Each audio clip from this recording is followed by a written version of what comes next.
अस्सलाम वालेकुम क्लास। अब एक्सरसाइज 1.5 स्टार्ट करने से पहले हमें जरा कॉन्सेप्ट छोटा सा समझना है कॉम्प्लेक्स नंबर का। कॉम्प्लेक्स नंबर्स क्या हैं?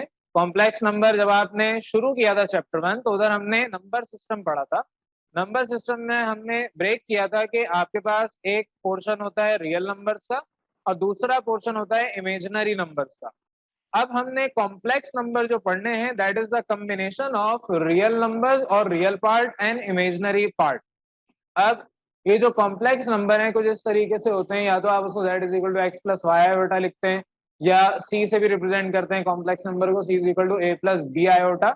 ये जो i है इसको हम आयोटा पढ़ते हैं। यहाँ पर a और b या x और y ये आपके रियल नंबर्स हैं। रियल नंबर्स वही जो अब तक आप पढ़ते आ रहे हैं। और आई आपके पास एक इमेजिनरी आइडेंटिटी है, इमेजिनरी पार्ट है, इसको हम आयोटा पढ़ते हैं, जिसकी वैल्यू होती है अंडर रूट -1, क्योंकि अंडर रूट में जब भी माइनस की कोई टर्म आ जाती है अब वो माइनस रूट से बाहर नहीं आ सकता अगर आपके रूट के अंदर कोई भी नेगेटिव वैल्यू है। तो ये एक इमेजिनरी पार्ट है, खुद से हमने इसको बनाया हुआ है। और ये आपके एक्चुअल में जो रियल लाइफ प्रॉब्लम्स होती हैं उसके अंदर ये एग्जिस्ट कर रहा होता है बहुत सारी जगहों पर, ज्यादातर इलेक्ट्रॉनिक्स से रिलेटेड। यहाँ पर जो हमारे गैजेट्स हैं उधर आपको नजर भी आता है, फॉर एग्जाम्पल फ्रीक्वेंसी वेव्स हैं, इसकी डिटेल में नहीं जा रहा, लेकिन ये आपके पास एक इमेजिनरी पार्ट है। और जब भी आप अपने रियल पार्ट जिसके साथ आई यानी आयोटा नहीं लिखा हुआ उसको हम कहते हैं रियल पार्ट, और जिसके साथ आयोटा है उस पार्ट को हम कहते हैं इमेजिनरी पार्ट। जब भी आप कंबाइन करेंगे अपने रियल पार्ट और इमेजिनरी पार्ट को तो वो नंबर जो भी बनेगा उसको आप कहते हैं कॉम्प्लेक्स नंबर। तो ये सिंपल सी इसकी बेसिक सी डेफिनेशन कह लें या इसकी थ्योरी कह लें। अब अपनी एक्सरसाइज 1.5 की तरफ हम आ रहे हैं। ये आपकी थ्योरी इतनी काफी है, जो बाकी आपको समझाना होगा वो एक्सरसाइज के दौरान समझा दूंगा। तो आपकी एक्सरसाइज का पहला सवाल कहता है write the following complex numbers in the form of a plus b iota for the given ordered pair. ये जो आपके पास गिवन है सवालात ये कहलाते हैं ऑर्डर्ड पेयर। अगर आपने सेट पढ़ा हो, पिछली क्लास में आपको पढ़ाया गया होगा, तो आपके पास ये ऑर्डर्ड पेयर फॉर्म होती है। तो ऑर्डर्ड पेयर आपको गिवन है। अब ऑर्डर्ड पेयर को ओपन करने का तरीका ये होता है कि जहां पर कॉमा लिखा हुआ है उसे आप हटाएंगे, प्लस साइन यहाँ पर आएगा। और जो आपके पास ये पोजीशन है इसको बेसिकली हम इस तरीके से पढ़ते हैं कि ये आपको a कॉमा बी गिवन है। जब भी आपके पास कोई इस तरह की ऑर्डर्ड पेयर फॉर्म आएगी z is equal to this, तो इसका मतलब होता है कि ये a प्लस बी के साथ आयोटा का टर्म आ जाएगी, आयोटा यहाँ पर लग जाएगा। तो आपके जितने भी यहाँ पर ऑर्डर्ड पेयर गिवन है इसको आपने जब कॉम्प्लेक्स नंबर फॉर्म में ओपन करना है तो अगर 1+2 है तो किस तरीके से ओपन होगा, यहाँ 1,2 है तो 1+2 आयोटा। ठीक है। इसी तरीके से आपके पास जो नेक्स्ट क्वेश्चन है 2,2, मैं इसको रैंडमली और रफली कर रहा हूँ। 2,2 की जब आप कॉम्प्लेक्स नंबर फॉर्म लिखेंगे तो 2+2 आयोटा। लेट सपोज आपके पास यहाँ पर होता है 2,-2, तो आप इसको कैसे ओपन करते हैं, 2+-2 आयोटा। तो आपके पास यहाँ पर जो प्लस माइनस आपस में मल्टीप्लाई होके 2-2 आयोटा दे देता। तो बजाय इसके कि मैं ये वाला स्टेप करूं हम इसको डायरेक्ट इधर स्टेप में कन्वर्ट कर देते हैं, क्योंकि इट इज अंडरस्टूड कि आपका माइनस साइन कन्वर्ट कर देगा प्लस साइन को। तो जब भी कोई नेगेटिव वैल्यू यहाँ लिखी होगी तो इसको पढ़ने का तरीका क्या होगा, 2-2 आयोटा। आपका थर्ड पार्ट गिवन है 3,4, तो 3,4 आपका जब ओपन होगा तो उसको आप लिखेंगे 3+4 आयोटा। नेक्स्ट है फोर्थ पार्ट, मैं सारे वर्बली अब समझा रहा हूँ। -1,1, तो आपका -1,1 जब ओपन करेंगे तो -1+1 आयोटा। अब आयोटा के साथ 1 लिखना लाजमी नहीं है, तो आपके पास अगर यहाँ पर -1,1 है तो आप इसको -1+1 आयोटा पहले लिखें और अगले स्टेप में -1+ आयोटा, ये आपका आंसर आएगा। ये आपकी कॉम्प्लेक्स नंबर फॉर्म है। ठीक है। इसी तरीके से आपका फिफ्थ पार्ट है उसमें भी सेम यही काम होगा। -2,2 है तो -2+2 आयोटा। सिक्स आपका है -3,4, तो ये भी ओपन होके आपका -3+4 आयोटा में कन्वर्ट हो जाएगा। तो ये आपके तमाम पार्ट से क्वेश्चन नंबर 1 के। अब चलते हैं क्वेश्चन नंबर 2 की तरफ। अब नेक्स्ट क्वेश्चन पे आते हैं, क्वेश्चन नंबर 2। इसमें आपसे कहा है identify real and imaginary parts of the following complex numbers. आपको एक कॉम्प्लेक्स नंबर गिवन है फर्स्ट पार्ट के अंदर, इसका आपने रियल पार्ट और इमेजिनरी पार्ट अलग अलग बताना है। तो सबसे पहले आप सोल्यूशन की हेडिंग डालेंगे, अब लेट करेंगे जो क्वेश्चन है इसको आप इज इक्वल टू जेड, आप सी भी लिख सकते थे लेकिन आप जेड लिख दें। तो आपके पास यहाँ पर z से रिप्रेजेंट हो रहा है पूरा नंबर। अब हमने थ्योरी में पढ़ा था कि ये जो आपके पास आयोटा के बगैर है वैल्यू, इसको हम कहते हैं रियल पार्ट, और आयोटा के साथ जो वैल्यू होती है, जो आयोटा के साथ नंबर होता है, उसको हम कहते हैं इमेजिनरी पार्ट। तो आप यहाँ पे बताएंगे हेयर रियल पार्ट, इसको रिप्रेजेंट किया जाता है आर ई ब्रैकेट में z, और इमेजिनरी पार्ट को आई एम ब्रैकेट में z, शॉर्ट फॉर्म है इमेजिनरी और रियल की। तो रियल पार्ट इधर क्या है 1, और यहाँ पर इमेजिनरी पार्ट क्या है इस सवाल में 2। इसी तरीके से आपके जितने भी अगले सवाल आते हैं, अगर आप नेक्स्ट क्वेश्चन में देखें तो आपको गिवन है 9 आयोटा प्लस 4। तो यहाँ पर आप जब लेट करेंगे z इज इक्वल टू, अब इस तरह लिखें या 4 प्लस 9 आयोटा लिखें, आपके ऊपर, आपकी मर्जी। आपको कॉन्सेप्ट पता है कि आयोटा के साथ इमेजिनरी पार्ट है और जो आयोटा के बगैर है वो रियल पार्ट है। तो यहाँ पर आपके पास सेकंड पार्ट में रियल पार्ट 4 हो गया और इमेजिनरी पार्ट 9 हो गया। नेक्स्ट आपका इसी तरीके से देखें, थर्ड में आपको ऑर्डर्ड पेयर फॉर्म गिवन है, मैं यहाँ पर लिख रहा हूँ। आपके पास थर्ड पार्ट के अंदर -5,6 गिवन है। अब यहाँ पर आप डायरेक्ट भी लिख सकते हैं, लेकिन इसको पहले हम कोशिश करते हैं कि कन्वर्ट कर लें आपकी कॉम्प्लेक्स नंबर फॉर्म में। तो लेट करके आप बताएंगे कि ये -5 + 6 आयोटा है। तो इमेजिनरी और रियल पार्ट जब आप लिखेंगे, मैं अभी डायरेक्ट शॉर्ट फॉर्म में लिख रहा हूँ, स्टैंडर्ड आपको एक सवाल लिख के बता दिया, इस तरीके से आपने इसको प्रॉपर अपने रजिस्टर में फेयर करना है। तो इस सवाल में आपका रियल पार्ट 5 और इमेजिनरी पार्ट 6 इस तरीके से लिख लिया। नेक्स्ट आपका फोर्थ, सेम उसी पैटर्न में -1 माइनस आयोटा है। फोर्थ पार्ट आपका क्या कह रहा है, -1 माइनस आयोटा। तो आपका रियल पार्ट और इमेजिनरी पार्ट क्या होगा, -1 और -1, क्योंकि आपका आयोटा के साथ क्या है, अगर नहीं लिखा हुआ इट मीन्स के 1 है, और माइनस के साथ 1 है। तो -1 रियल पार्ट और -1 इमेजिनरी पार्ट। और अगर आपको जरा सा भी कंफ्यूजन हो, आप इसको ऑर्डर्ड पेयर फॉर्म में बना लें, तो -1 कॉमा -1 लिख सकते हैं। तो जो पहले लिखा होता है वो आपका कहलाता है रियल पार्ट, और जो बाद में लिखा होता है उसको आप कहते हैं इमेजिनरी पार्ट। तो ये आपका इस तरीके से फोर्थ पार्ट कंप्लीट हुआ। फिफ्थ पार्ट मैं वर्बली समझा रहा हूँ, होमवर्क है आपका। आपने यहाँ पर अगर गौर करें, ब्रैकेट 2 है, बीच में माइनस साइन है, बल्कि मैं इसको समझा देता हूँ। फिफ्थ पार्ट में आपसे कहा है -3/4 माइनस ऑफ -5 आयोटा। जो आप इसको सॉल्व करेंगे तो -3/4 प्लस 4/5 आयोटा हो जाएगा। अब रियल पार्ट क्या हुआ, -3/4, इमेजिनरी पार्ट क्या हुआ 4/5 प्लस का, ठीक है, माइनस यहाँ पर माइनस माइनस प्लस में कन्वर्ट हो गया। तो अब आपके पास ये रियल पार्ट है, ये इमेजिनरी पार्ट है। सिक्स आपका इसी तरीके से 2 आयोटा -1 है। तो इमेजिनरी पार्ट और रियल पार्ट जब आप अलग करेंगे तो रियल पार्ट इसका होगा -1 और इमेजिनरी पार्ट होगा इसका +2। तो इस तरीके से ये तमाम पार्ट्स आपने सॉल्व करने, पैटर्न मैंने आपको एक सवाल करके बता दिया। अस्सलाम वालेकुम क्लास। आप लोगों को लास्ट क्लास में मैंने पढ़ाया था कि कॉम्प्लेक्स नंबर क्या होते हैं। तो कॉम्प्लेक्स नंबर को आप z से रिप्रेजेंट कर रहे थे और a + b आयोटा आप लिखते हैं। ये आपकी किताब में रिप्रेजेंटेशन दी हुई है।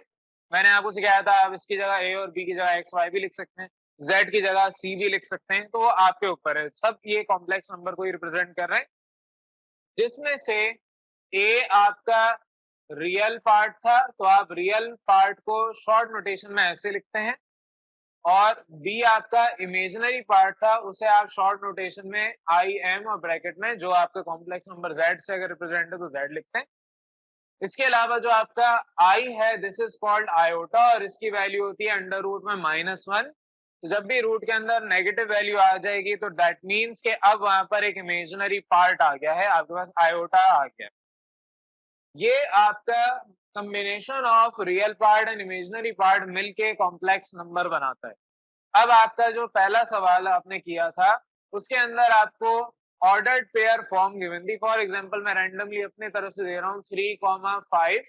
तो इसकी कॉम्प्लेक्स नंबर फॉर्म आपने ओपन की थी आपने कहा था अगर ये z के बराबर है तो 3 + 5 आयोटा। तो पहले जो आपका लिखा हुआ है ये कहलाता है रियल पार्ट, और जो कॉमा के बाद होता है वो कहलाता है इमेजिनरी पार्ट।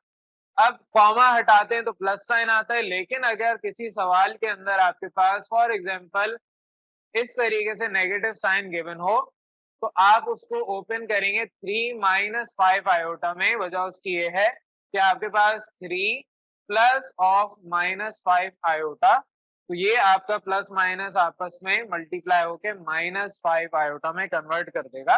तो हम ये स्टेप नहीं करते, डायरेक्ट ये स्टेप लिख देते। ये ऑर्डर्ड पेयर फॉर्म कहलाती है, ये कॉम्प्लेक्स नंबर जो आपका सिंपल है वो फॉर्म कहलाती है। अब आपने ये तो क्वेश्चन नंबर 1 के तमाम पार्ट्स देखे थे। क्वेश्चन नंबर 2 में आपने सीखा था कि आपके पास अगर कोई भी कॉम्प्लेक्स नंबर गिवन होगा तो उसका रियल और इमेजिनरी पार्ट क्या होगा। अब अगर ये कॉम्प्लेक्स नंबर है तो ऑर्डर्ड पेयर फॉर्म में पढ़ना आसान है, कॉमा से पहले वाला रियल पार्ट है, कॉमा के बाद वाला इमेजिनरी पार्ट है। लेकिन अगर कॉम्प्लेक्स नंबर फॉर्म होगी तो आप उसमें क्या बताएंगे कि आपके पास रियल पार्ट ये गिवन है और इमेजिनरी पार्ट ये गिवन है, आयोटा इंक्लूड नहीं करते इमेजिनरी पार्ट। तो आपके पास रियल पार्ट जिसमें आयोटा नहीं है और इमेजिनरी पार्ट जिसके साथ आयोटा लगा हुआ है। ये सिंपल सा काम हमने प्रीवियस क्लास के अंदर किया था।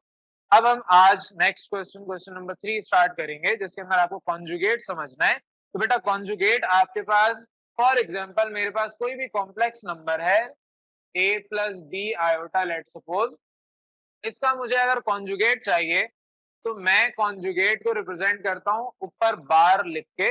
ऊपर मैं जो भी आपका ये कॉम्प्लेक्स नंबर अगर z है तो z से रिप्रेजेंट किया हुआ है, इसके ऊपर मैं बार लगा दूंगा ऊपर। तो ये अब कहलाएगा conjugate of complex number this, यानी ये कॉन्जुगेट ऑफ z। और आपके पास इस पूरी वैल्यू के ऊपर भी कॉन्जुगेट के लिए आप बार लिखेंगे। और जो आप इसको सॉल्व करेंगे तो जो आपका इमेजिनरी पार्ट है उसका साइन चेंज हो जाएगा। तो conjugate of z will B, अगर आपका z a + b आयोटा है तो आपके पास कॉन्जुगेट ऑफ z हो जाएगा a - b आयोटा। अब अगर यहाँ माइनस होता तो ये प्लस हो जाता। तो सिंपली आपका जो इमेजिनरी पार्ट है उसका साइन चेंज हो जाएगा। जब भी आप कॉन्जुगेट अप्लाई करेंगे तो कॉन्जुगेट आप कहते हैं ऐसे नंबर को, ऐसे कॉम्प्लेक्स नंबर की वैल्यू को जिसमें आपके इमेजिनरी पार्ट का साइन चेंज हो जाए। रियल पार्ट अनचेंज्ड रहता है, जो आपके रियल पार्ट का साइन है वो अनचेंज्ड रहता है। यहां तक किसी को कोई कंफ्यूजन इस कॉन्सेप्ट। अब क्वेश्चन नंबर 3 में आ रहे हैं, आपसे कहा है कि find the conjugate of the following complex number.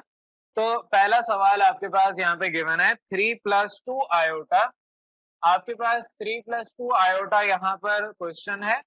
इसमें आपको पता है कि इमेजिनरी पार्ट कौन सा है और रियल पार्ट कौन सा है। आपसे कहा है कि इसका कॉन्जुगेट बताएं, वो चीजें नहीं बतानी। तो आप सोल्यूशन की पहले तो प्रॉपर प्रेजेंटेशन के हिसाब से हेडिंग डालेंगे, फिर आप लेट करेंगे कि आपका जो z है दैट इज 3 + 2 आयोटा। आपने यहाँ पे खुद लेट किया कि कॉम्प्लेक्स नंबर z आप रिप्रेजेंट करेंगे उससे। तो आप यहाँ पर लिखेंगे, आपसे कहा था कि कॉन्जुगेट ऑफ z बताएं, तो आप कॉन्जुगेट ऑफ z की स्टेटमेंट लिखें। इसको आप ब्लैक से लिख लें तो बेहतर है। तो कॉन्जुगेट ऑफ z आपने, अब कॉन्जुगेट ऑफ z का मैंने तरीका बताया है कि आप ऊपर बार लिखेंगे। तो 3 + 2 आयोटा के ऊपर बार है, और जब आप इसको सॉल्व करेंगे तो आपके पास इमेजिनरी पार्ट का साइन चेंज हो जाएगा और इस तरीके से आपका ये फाइनल आंसर आएगा। यहाँ तक किसी को कोई कंफ्यूजन? बार जब भी हटाएंगे तो आपके पास यहाँ जो इमेजिनरी पार्ट का साइन है वो चेंज हो जाएगा। या तो आप बार जो ऊपर लगाया उसको ना हटाएं, which is also representing that this is the conjugate of z। लेकिन क्योंकि इस तरह लिखना हमें मुश्किल लगता है तो हम उसको जो कॉन्सेप्ट है उस पर जा रहे हैं कि आपका बार जब हटेगा तो इसका मतलब ये कि इमेजिनरी पार्ट का साइन चेंज हो जाएगा। अब सेकंड पार्ट में आपसे कहा है कि 4,9 ये आपके पास एक ऑर्डर्ड पेयर फॉर्म है। मैं इसको सॉल्व नहीं करवा रहा, थोड़ा सा मैं आपको करवाऊंगा काम, बाकी आपने इसको खुद करना है। तो 4,9 ये आपके पास सवाल है। तरीकेकार वही, सोल्यूशन की हेडिंग डालेंगे, लेट करेंगे। अब लेट आप करेंगे z = 4,9 और फिर इसको आप कॉम्प्लेक्स नंबर फॉर्म में ओपन कर देंगे तो 4 + 9 आयोटा में ओपन होगा। अब यहाँ पर आपके पास वही कंडीशन आ गई जो इस सवाल में थी, सिर्फ आपके पास एक स्टेप बढ़ गया कि ऑर्डर्ड पेयर फॉर्म को आपने कॉम्प्लेक्स नंबर फॉर्म में ओपन कर दिया। यहां से अब आगे वही सारा काम है, आपने फिर कहना है then conjugate of z will be. आपके पास कॉन्जुगेट ऑफ z क्या आएगा, मैं डायरेक्ट आंसर दे रहा हूँ क्वेश्चन मार्क के बाद। आपके पास z का कॉन्जुगेट आना चाहिए 4 माइनस 9 आयोटा। जब आप बार हटाएंगे तो जो आपका प्लस साइन है, आपका 9 यहाँ पर इमेजिनरी पार्ट है तो वो अपना साइन चेंज कर देगा। तो इस तरीके से सेकंड पार्ट आपने कर लिया। अच्छा, आपके पास अब यहाँ पर थर्ड पार्ट थोड़ा सा डिफरेंट है। यहाँ पे जो क्वेश्चन आपके थे वो क्लियर हो जाएंगे, जो आपको थोड़ी सी प्रॉब्लम हो रही थी वो यहाँ पर डिस्कस हो जाएगी। तरीकेकार वही है, आपने यहाँ पे लेट किया कि z आपका है -1, तो ये ओपन करेंगे -1 प्लस आयोटा में। जाहिर है आपके पास यहाँ पर इमेजिनरी पार्ट पॉजिटिव ही है तो 1 हम नहीं लिखते, आप लिखना चाहे तो 1 आयोटा और अगले स्टेप में इसको आयोटा सिर्फ लिख दें। अब यहाँ पे जब आप इसका कॉन्जुगेट लेंगे तो कॉन्जुगेट लेने पर -1 प्लस आयोटा के ऊपर बार जब हटेगा तो जो रियल पार्ट है वो एज इट इज रहेगा, यानी कि आपके पास ये जो -1 है वो चेंज नहीं होगा, लेकिन जो +1 है वो चेंज हो जाएगा -1 में। यहाँ पर सिर्फ इमेजिनरी पार्ट आपका चेंज होता है, रियल पार्ट चेंज नहीं होता कॉन्जुगेट के लिए। तो ये कॉन्सेप्ट आपको क्लियर रखना है। अब फोर्थ पार्ट आपका होमवर्क है, मैं वर्बली समझा रहा हूँ। 1 माइनस आयोटा आपका क्वेश्चन है। 1 माइनस आयोटा का जब कॉन्जुगेट लेंगे तो माइनस आयोटा है, कॉन्जुगेट लेने पर ये हो जाएगा प्लस आयोटा, तो आपका कॉन्जुगेट ऑफ z क्या आएगा, 1 प्लस आयोटा। फिफ्थ पार्ट आपके पास है, फिफ्थ पार्ट थोड़ा सा डिफरेंट है तो ये अभी क्लास में हम डिस्कस करते हैं। अब फिफ्थ पार्ट आपके पास थोड़ा सा डिफरेंट इस सेंस में कि आपके पास यहाँ फ्रैक्शन में कुछ वैल्यूज हैं। आपसे कहा है कि सवाल में z तो नहीं गिवन, आपने सोल्यूशन की हेडिंग डालनी है, क्वेश्चन खुद उतारने हैं। लेट किया z is equal to this expression. अब आपके पास बीच में तो प्लस है लेकिन यहाँ पर ये माइनस साइन गिवन है आपके इमेजिनरी पार्ट में। आपने इसको ओपन कर लिया, -3/4 -4/5 आयोटा। अब जब आपने इसको फ्रैक्शनल में अपनी वैल्यूज यानी मल्टीप्लाई करके अलग कर ली, अब आपने इसको कॉन्जुगेट बताने क्या होगा, तो आपने यहाँ पर कहा then the conjugate of z will be, ये जिस तरीके से वो लिखा हुआ है आपने खुद करना है। जब आप इसके ऊपर बार लेंगे यानी कि कॉन्जुगेट आपको निकालना है, तो यहाँ पर अब जो साइन है इमेजिनरी पार्ट का, अगर माइनस है तो प्लस में कन्वर्ट हो जाएगा, अगर आपके पास जिस तरह पीछे प्लस था तो माइनस में कन्वर्ट हो गया। तो जो भी इमेजिनरी पार्ट का साइन है वो आपका कन्वर्ट हो जाएगा और ये आपका इसका फाइनल आंसर है। इस तरीके से ये तमाम पार्ट्स आपने करने। अब जल्दी से अपना सिक्स्थ पार्ट भी देखें, ये लास्ट है इस क्वेश्चन का। आपके पास है 3 आयोटा प्लस 1। अब आपको 3 आयोटा पहले गिवन है यानी इमेजिनरी पार्ट पहले बता दिया, रियल पार्ट आपको बाद में बता दिया। आप चाहें तो इसको सही से करके लिख लें, आप लेट कर लें z is equal to 1 plus 3 iota, या इसको आप चाहें तो ऐसे ही कर लें। लेकिन आपको कॉन्सेप्ट पता चल गया कि कॉन्जुगेट जब इसका लेंगे तो सिर्फ इमेजिनरी पार्ट का साइन चेंज होगा। तो आपके पास जो कॉन्जुगेट ऑफ z है that will be 1 minus 3 iota, या जिस तरह सवाल गिवन है -3 आयोटा प्लस 1। तो सिर्फ इमेजिनरी पार्ट चेंज होगा। तो आप इसको चाहें तो अपने पास कर लें, आप इसको कह दें कि z is equal to 1 plus 3 iota है, तो z का कॉन्जुगेट यानी कॉम्प्लेक्स नंबर का कॉन्जुगेट 1 माइनस 3 आयोटा आ गया। तो इस तरीके से ये आपके तमाम पार्ट सॉल्व होंगे। अब हम क्वेश्चन नंबर 4 की तरफ आ रहे हैं। क्वेश्चन नंबर 4 में कहा है वेरीफाई दैट, आपको ये एक्सप्रेशन वेरीफाई करनी है। ये कहती है कि आपके पास कॉन्जुगेट ऑफ z अगर लें और उसका दोबारा कॉन्जुगेट ले लें तो ओरिजिनल जो कॉम्प्लेक्स नंबर था उसके बराबर आपकी वैल्यू आ जाएगी। तो conjugate of z is equal to the original जो आपका कॉम्प्लेक्स नंबर है for the following complex numbers. पहला पार्ट अभी हम डिस्कस कर रहे हैं, बाकी आपके होमवर्क हैं वो हम क्लास में डिस्कस वर्बली भी कर लेंगे। आपको कहा है फर्स्ट पार्ट के अंदर कि ये आपके पास कॉम्प्लेक्स नंबर है। इस कॉम्प्लेक्स नंबर में अब आपको वेरीफाई करना है, प्रूव करना है कि आपकी ये चीज एग्जिस्ट करती है या नहीं। जब भी हम कोई चीज प्रूव करते हैं तो हम हेडिंग प्रूफ की डालते हैं। तो आपने यहाँ पे प्रूफ की हेडिंग डाली, फिर उसके बाद लेट किया क्योंकि यहाँ पे z या कोई c इस तरीके से रिप्रेजेंट नहीं किया हुआ, तो आपने कहा z आप रिप्रेजेंट करेंगे अपने कॉम्प्लेक्स नंबर को, इक्वेशन 1 बना लें। फिर आप इस कॉम्प्लेक्स नंबर का कॉन्जुगेट ले लें। कॉन्जुगेट लेने का तरीका आपको पता है, आप दोनों की तरफ बार लगाते हैं और इस बार को खत्म करने का तरीका ये होता है कि आपका जो इमेजिनरी पार्ट है उसका साइन चेंज हो जाएगा, प्लस है तो माइनस हो जाएगा, माइनस है तो प्लस हो जाएगा।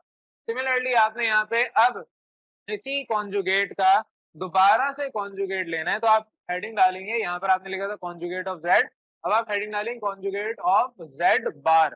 तो कॉन्जुगेट आपने लिया z बार का, तो आपके पास ये एक्सप्रेशन इसी तरीके से रिप्रेजेंट हुई। अब जब आप कॉन्जुगेट के लिए इस बार को हटाएंगे तो इमेजिनरी पार्ट का साइन अगर नेगेटिव है तो पॉजिटिव में कन्वर्ट हो जाएगा। अब आपको क्योंकि इन दोनों को कंपेयर करवाना था, आपने इसको इक्वेशन 1 कहा, इसको इक्वेशन 2 कहा। By comparing equation 1 and equation 2, दोनों की आप देख रहे हैं राइट हैंड साइड सेम आ रही है, तो हम कह सकते हैं कि ये दोनों आपस में बराबर हैं। जब आपके पास कंपेयर करवाते हैं और दोनों की कोई एक साइड, अगर दोनों की राइट हैंड साइड या दोनों की लेफ्ट हैंड साइड सेम आएगी तो हम कहेंगे अगर राइट हैंड साइड सेम है तो इसका मतलब दोनों लेफ्ट हैंड साइड भी सेम ही होंगी, यानी कि आपके पास जो z है ये आपका बराबर होगा z बार के बार का। यहाँ तक किसी हुई कंफ्यूजन तो आपने सिंपली इसके बाद ये एक्सप्रेशन लिखा। सवाल में क्योंकि कहा था कि यही आपको प्रूव करना है तो आपने एंड में लिख दिया हेंस प्रूव। तो इस तरीके से आपने ये तमाम पार्ट्स करने। अब आगे आपके जो क्वेश्चन नंबर 4 के बाकी पार्ट्स हैं इसको हम वर्बली डिस्कस कर रहे हैं। ये सारे आपके होमवर्क हैं। सेकंड पार्ट भी कुछ इसी तरीके से आपके पास -9/11 प्लस 10/9 आयोटा है। तो मेरे पास अगर फॉर एग्जांपल -9/11 प्लस 10/9 आयोटा है, ये तो आपका z हो गया, इसको आपने इक्वेशन 1 भी कह दिया। आप इसका कॉन्जुगेट ले लें, आपके पास यहाँ पर सिर्फ इमेजिनरी पार्ट का साइन चेंज होगा, प्लस है तो माइनस हो जाएगा। ये आपके पास एज इट इज रहेगा, ये अनचेंज्ड रहेगा।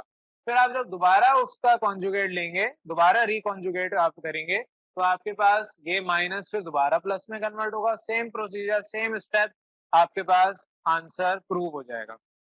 अब आपके पास थर्ड पार्ट भी सेम इसी तरीके से 1/2 -3 आयोटा है, तो आपके पास 1/2 जाहिर रियल पार्ट है, -3 आयोटा ये इमेजिनरी पार्ट है -3।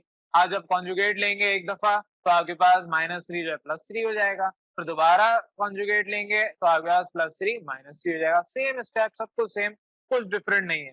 फोर्थ के अंदर भी सेम 2 + 3 आयोटा है, तो वो आप एक दफा लेंगे 2 - 3 आयोटा, दोबारा कॉन्जुगेट लेंगे 2 + 3 आयोटा, फिर आप left hand side right hand side कहेंगे, इक्वेशन 1 इक्वेशन 2 कंपेयर करवाएंगे और कहेंगे आपके पास ये वेरीफाई हो गया।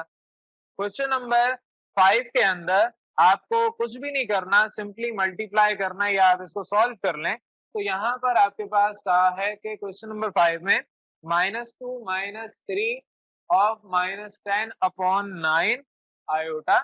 आपको पता है 3 3s आर 9 होते हैं, ये आपस में कैंसिल हो गया। आपके पास -2 माइनस, अब 3 तो खत्म हो गया, ब्रैकेट के अंदर 10/3 हो जाएगा माइनस के साथ, ठीक है, और माइनस माइनस आपका प्लस, और 2 + 10/3 आयोटा ये आपका कॉम्प्लेक्स नंबर बनेगा।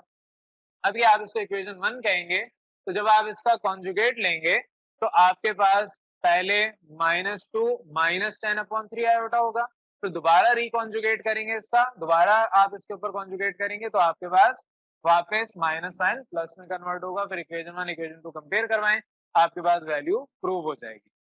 और इसी तरीके से आपके पास लास्ट 6 पार्ट है जिसमें आपको 4x + 3y आयोटा बोला है। तो आपके पास अगर 6 पार्ट में 4x + 3y आयोटा है, आयोटा पहले लिखें आप बाद में लिखें, कोई फर्क नहीं पड़ता, आप बाद में लिख दें। तो यहाँ पर रियल पार्ट आपका है 4x और इमेजिनरी पार्ट आपके पास है 3y। तो जब आप इसके ऊपर कॉन्जुगेट लेंगे तो आपका 4x - 3y आयोटा, और जब आप दोबारा रिकॉन्जुगेट लेंगे तो आपके पास 4x + 3y iota. Same procedure, सब कुछ सेम, आपने इसको होमवर्क के तौर पे करना है और ये सारे क्वेश्चन आप फिर नेक्स्ट क्लास में डिस्कस करेंगे। जो आपसे नहीं होगा वर्बली मैंने सारे बता दिए वैसे तो, लेकिन जो नहीं होगा वो हम क्लास में डिस्कस कर लेंगे। यहाँ तो कोई कंफ्यूजन? अस्सलाम वालेकुम क्लास। अब लास्ट क्लास में हमने जितना भी काम किया था वो सारा आप लोगों को क्लियर होगा। क्वेश्चन नंबर 5 हमारा रहता था तो अब उसको हम कर रहे हैं। क्वेश्चन नंबर 5 में आपसे कहा है find the value of x and y when given condition. आपको सवालात कुछ गिवन है, तो आपके तरीकेकार वही है, आप सबसे पहले क्वेश्चन लिखेंगे, फिर आपका पहला सवाल आपसे कहा है x + y iota is equal to -5 + 5 iota. अब यहाँ पर इसको करने का तरीका क्या है, सवाल में क्या कहा है कि आपने x और y की वैल्यू बतानी। फर्स्ट पार्ट तो बहुत आसान है, नेक्स्ट पार्ट से थोड़ा सा आपका काम डिफरेंट होगा। आपको अब यहाँ पर सबसे पहला काम जो करना है वो तो आपका स्टैंडर्ड सोल्यूशन पैटर्न सबको पता है, सोल्यूशन की हेडिंग डालेंगे, फिर उसके बाद आपका सवाल एज इट इज उतरेगा, which is x plus y iota is equal to -5 plus 5 iota. अब आपको ये सवाल कॉम्प्लेक्स नंबर फॉर्म में गिवन है, आपने इसको ऑर्डर्ड पेयर फॉर्म में कन्वर्ट करना है, तो आप स्टेटमेंट लिखेंगे इन ऑर्डर्ड पेयर फॉर्म आपके पास ये चीज left hand side x comma y में कन्वर्ट होगी और ये राइट हैंड साइड -5 कॉमा 5 में कन्वर्ट होगी। यहां तक का काम आपने किया हुआ है। अब जब आपके पास ये वैल्यू आ गई तो इस पार्ट के अंदर तो पहले से गिवन है कि आपके पास x और y क्या है, तो आप यहाँ पे कहेंगे हेयर रियल पार्ट जिसको आप x से रिप्रेजेंट कर रहे हैं इट इज इक्वल टू -5, और यही आपसे बोला था कि बताएं क्या होगा। और दूसरा आपके पास है इमेजिनरी पार्ट, तो आपने imaginary part which is also y, ये आपका +5 के बराबर है, आप इसको हाईलाइट कर दें। सवाल में आपसे कहा था कि x और y मुझे बताएं, तो आप यहाँ पे लिखेंगे देयरफॉर आपका जो आंसर आएगा solution set x comma y will be equal to -5 comma +5।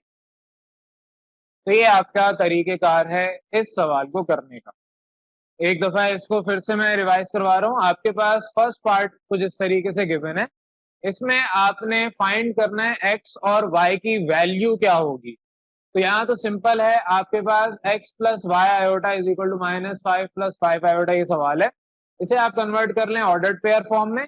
Ordered pair form में कन्वर्ट करने से आसानी होती है कि हमें पता चल जाता है कि रियल पार्ट क्या होगा और इमेजिनरी पार्ट क्या होगा।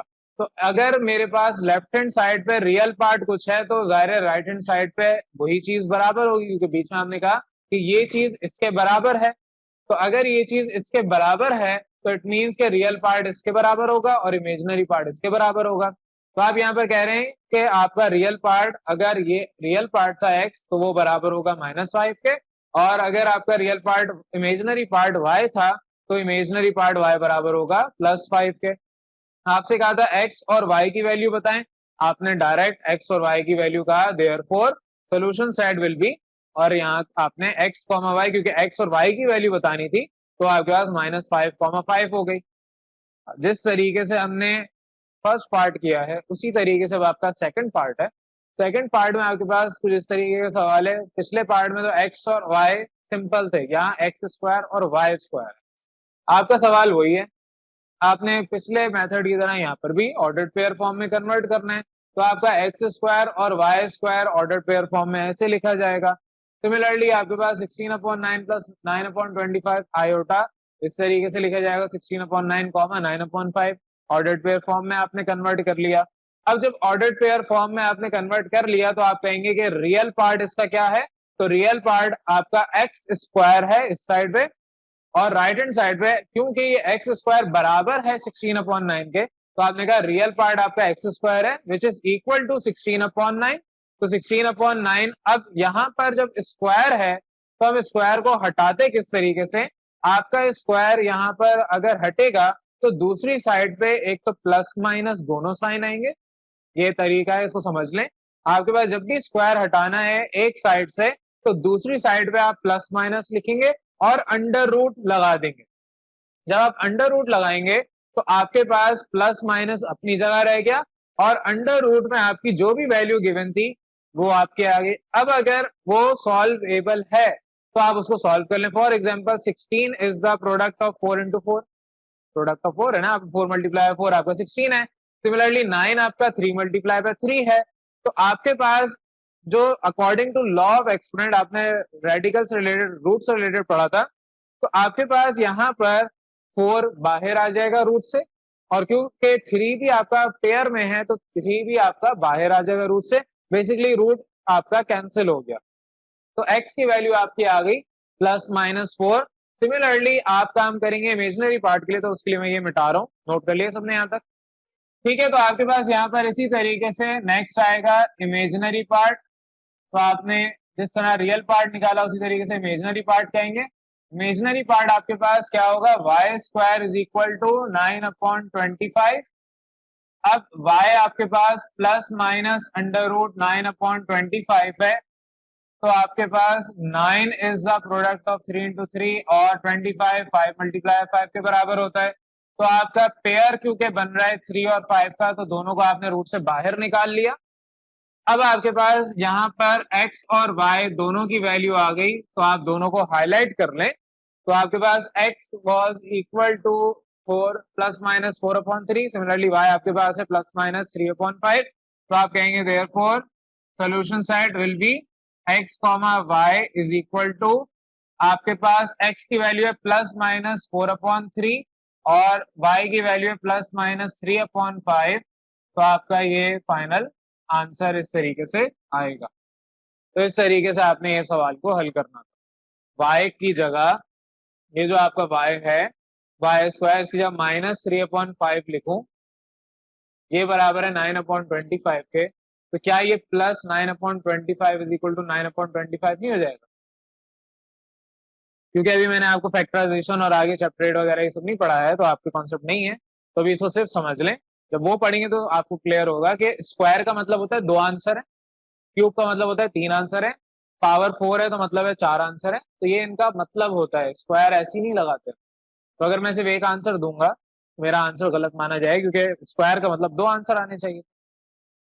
जब भी स्क्वायर हटाएंगे प्लस और माइनस दोनों लिखेंगे, क्योंकि आंसर इसका मतलब ये है कि आपका x प्लस 4/3 भी है, x माइनस 4/3 भी। क्लियर है? चलें अब आपके पास नेक्स्ट क्वेश्चन है, क्वेश्चन नंबर 3। इसको होमवर्क के तौर पे समझें। यहाँ पर मैं ये वाला क्वेश्चन मिटा रहा हूँ ताकि आपको मैं वर्बली समझाता हूँ। अब आपके नेक्स्ट क्वेश्चन में क्वेश्चन नंबर 3 में कहा है कि आपके पास Y square plus x/3 iota है। तो मैं जरा ऑर्डर्ड पेयर फॉर्म लिख रहा हूँ, यहाँ पर रफली कर रहा हूँ। तो ऑर्डर्ड पेयर फॉर्म आपके पास आएगी y square comma x/3 is equal to 121 comma minus 9/5। अगर आपके शुरू के क्वेश्चंस क्लियर हैं तो आपको ये काम करने में कोई मसला नहीं होगा। अब इस चीज को आपने जब सॉल्व करना है तो जाहिर है जिस पैटर्न में भी करवाया, आपके पास वाई स्क्वायर आएगा 121 के, तो y will be equal to plus minus under root 121 और 121 स्क्वायर होता है 11 का, तो आपके पास y का आंसर आ गया। सिमिलरली आपको x गिवन है x/3 इक्वल टू माइनस 9/5। आप 3 को उधर शिफ्ट करेंगे तो यहाँ डिवाइड हो रहा है, वहां जाके मल्टीप्लाई हो जाएगा, तो आपके पास 9 3 27। आपके पास x का आंसर इस तरीके से आ जाएगा। क्लियर है? यहाँ तक आपके इस पार्ट में आंसर मैंने निकालना सिखा दिया। पैटर्न वही है जिस तरह अभी हमने शुरू के दोनों क्वेश्चन किए।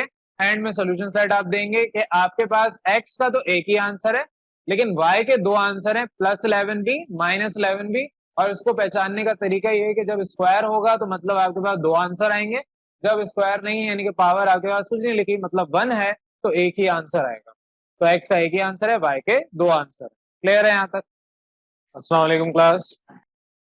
अच्छा, लास्ट क्लास में हमने क्वेश्चन नंबर 5 एक्सरसाइज 1.5 का लास्ट कुछ पार्ट से वो होमवर्क के लिए मैंने दिए थे। 2 पार्ट्स हमने डिस्कस किए थे, 2 पार्ट मैंने आपको होमवर्क दिए थे, फिर आपकी एक्सरसाइज हो जाती कंप्लीट। ऑल दो एक्सरसाइज कंप्लीट हो चुकी है, लेकिन आपसे होमवर्क क्वेश्चन अभी मैं डिस्कस कर रहा हूँ। तो 3 बल्कि 4 पार्ट्स हैं।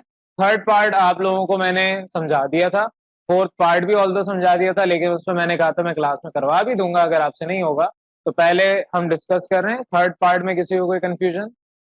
ये आपका क्वेश्चन नंबर 4 यानी कि फोर्थ पार्ट है। इसमें आपको x और y की वैल्यू बतानी है। तरीकेकार वही जो पिछले सवालात में, तो मैं उसको फॉलो नहीं करूंगा। आप लोगों को यहाँ पर ऑर्डर्ड पेयर फॉर्म लिखनी है, तो आप स्टेटमेंट लिखेंगे इन ऑर्डर्ड पेयर फॉर्म। तो ये आपके पास ऑर्डर्ड पेयर फॉर्म आएगी under root 5/3 x comma minus 3 y upon under root 2। Ordered pair form सबको समझ आनी चाहिए क्या कैसे लिखी जाती है। और इसी तरीके से राइट हैंड साइड पे आपके पास 6 under root 3 upon 2 comma 2 under root 2 upon 9। अब आपने यहाँ पर जब ऑर्डर्ड पेयर फॉर्म में लिख लिया तो आसानी होती है, कॉमा से पहले वाला रियल पार्ट है, कॉमा के बाद वाला इमेजिनरी पार्ट है। तो आप यहाँ पर कहेंगे कि आपके पास रियल पार्ट क्या है। आपका real part under root 5/3 times x equal to 6 under root 3 whole divide by under root 2 है। तो यहाँ पर आपने इस तरीके से लिखा। अब तरीकेकार क्या है, जब आपके पास यहाँ पर कोई वैल्यू है, दो इसको करने के तरीके होते हैं। एक तरीका तो ये है कि मैं कहूँ कि आपके पास दोनों तरफ में इस चीज के इनवर्स से, मल्टीप्लीकेटिव इनवर्स से मल्टीप्लाई कर दूं, यानी कि मैं उधर साइड पे कर रहा हूँ, बाद में बता दूंगा। मैं दोनों तरफ 3/√5 से अगर मल्टीप्लाई कर दूं तो आपके पास यहाँ पर लेफ्ट हैंड साइड और राइट हैंड साइड कुछ इस तरीके से आएगी।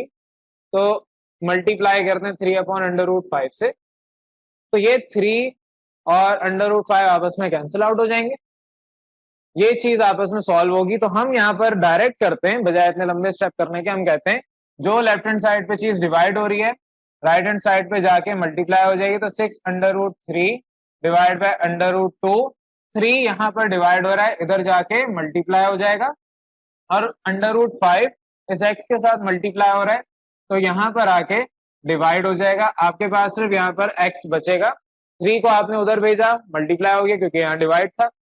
√5 यहाँ मल्टीप्लाई हो रहा था, उधर भेजने पर ये आपका डिवाइड में आ गया। कॉन्सेप्ट क्या है वो ये मैंने समझा दिया कि आप दोनों तरफ मल्टीप्लीकेटिव इनवर्स से क्यों, आपको यहाँ पर सिर्फ x चाहिए, तो उसके अलावा जो भी नंबर हैं, जो भी वैल्यूज हैं, उसको आपने डिवाइड करके मल्टीप्लाई करके कट करना है। तो जब आप इस चीज को मल्टीप्लाई करेंगे 3/√5 से, तो आपके पास आपस में कैंसिल आउट होके सिर्फ x रह जाएगा। तो इसलिए आप वहां पर अगर इस तरह समझ आता है वैसे कर लें, अदरवाइज ये आसान तरीका है, आप इस तरीके से समझे। तो बहरहाल ये आपके पास मेथड है। अब आप इसको जब सॉल्व करेंगे तो आपका यहाँ पर 6 मल्टीप्लाई होगा 3 से, तो x is equal to 6 multiply by 3 as it is, और √2 मल्टीप्लाई होगा √5 से, तो 6 3 आर 18, √3 एज इट इज। आपने लॉ ऑफ एक्सपोनेंट पढ़ा है, जब दो रूट्स हैं और अंदर डिफरेंट वैल्यूज हैं तो रूट एक दफा लिखते हैं, और जो अंदर की वैल्यूज हैं वो आपस में मल्टीप्लाई अगर हो रही है तो मल्टीप्लाई हो जाएंगी, डिवाइड हो रही है तो डिवाइड हो जाएंगी। आपके पास एंड में आंसर आएगा 18√3/√10। ये आपके पास फाइनल वैल्यू आ गई x की। x का आंसर आपके पास आ गया। अब इसी तरीके से y का निकालेंगे आप, तो आप दोबारा कहेंगे इमेजिनरी पार्ट यहाँ पर क्या है, -3y/√2, ये बराबर है 2√2 डिवाइड बाय 9 के। अब इसको जब आप सॉल्व करेंगे तो y आपका इधर ही रहेगा, आपके पास 2√2/9 एज इट इज। अब यहाँ पर √2 डिवाइड हो रहा है, इधर जाके मल्टीप्लाई हो जाएगा। यहाँ पर -3 मल्टीप्लाई हो रहा है, नीचे यहाँ पर -3 डिवाइड हो जाएगा। आपके पास y will be equal to, अब ये माइनस नीचे लिखें या ऊपर लिखें एक ही बात है, तो आप माइनस पहले लिख दें, 2√2 मल्टीप्लाई हो रहा है √2 से, होल डिवाइड बाय 9 मल्टीप्लाई हो रहा है 3 से। ये जो -3 था, माइनस मैंने ऊपर लिख दिया एक दफा, माइनस आप कहीं भी लिख सकते हैं, ऊपर लिख दें न्यूमरेटर में या नीचे लिख दें डिनोमिनेटर में, कोई फर्क नहीं पड़ता। अब वही कॉन्सेप्ट, रूट आपके पास यहाँ पर सेम और अंदर वैल्यूज भी सेम है, तो 2 मल्टीप्लाई बाय 2 कर दें, बाद में 2 बाहर आ जाएगा। 9 3 आपके पास 27, ये जो आपका 2 है बाहर आएगा क्योंकि पेयर में है। आपके पास डिवाइड बाय 27, आपका y will be equal to -4/27। आपके पास y का भी इस तरीके से आंसर आएगा, क्योंकि सवाल में कहा था कि x और y की वैल्यू बताएं, तो आपने x और y की वैल्यू बता दी।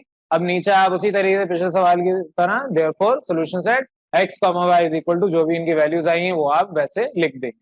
यहाँ तक किसी को कोई कंफ्यूजन?